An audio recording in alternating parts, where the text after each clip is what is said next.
જામનગરની નાગમતી રંગમતી નદી ફરી એકવાર પ્રદૂષણના મુદ્દે ચર્ચાના કેન્દ્રમાં આવી છે. વિક્ટોરિયા પુલ નજીક નદીના પાણીમાંથી મોટા પ્રમાણમાં સફેદ ફીણ ઉડતી હોવાના દ્રશ્યો સામે આવતા સ્થાનિકોમાં ચિંતા અને રોષ ફેલાયો છે.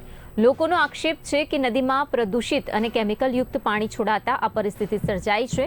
તો આ સાથે સાથે સ્થાનિકોનું એ પણ કહેવું છે કે નદીના પાણીમાં ઉડતી ફીણ માત્ર દ્રશ્ય પ્રદૂષણ નથી, પરંતુ સ્વાસ્થ્ય માટે જોખમરૂપ પણ બની શકે છે.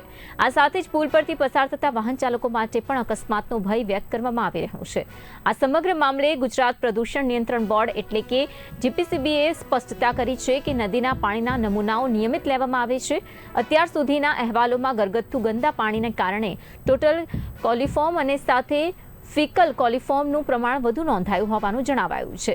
જીપીસીબીના અધિકારીઓએ વધુમાં જણાવ્યું છે કે જામનગર મહાનગરપાલિકા સાથે સંકલન કરીને ભવિષ્યમાં સુએજ ટ્રીટમેન્ટ પ્લાન્ટ એટલે કે એસટીપી સ્થાપવાની દિશામાં કાર્યવાહી ચાલી રહી છે. તેમજ કોઈપણ જીઆઈડીસી અથવા ઔદ્યોગિક એકમ દ્વારા નિયમોનો ભંગ કરીને પ્રદૂષિત પાણી છોડવામાં આવશે તો તેમની સામે કડક કાર્યવાહી કરાશે. આ રજૂઆત છે કે વિક્ટોરિયા પુલ વોરાના હજીરા પાસે રંગમતી નદીમાં ફીણ જોવા મળે છે. તે અંગે જણાવવાનું કે ગુજરાત પ્રદૂષણ નિયંત્રણ બોર્ડ દ્વારા આ અગાઉ પણ આ સ્થળેથી વખતો વખત જ્યારે પણ આ પ્રકારની સમસ્યા જોવા મળે છે ત્યારે તે સ્થળેથી પાણીના નમૂના લીધેલા છે અને તે પાણીના નમૂનાઓનું જે તે પૃથ્થકરણ કરવામાં આવે છે.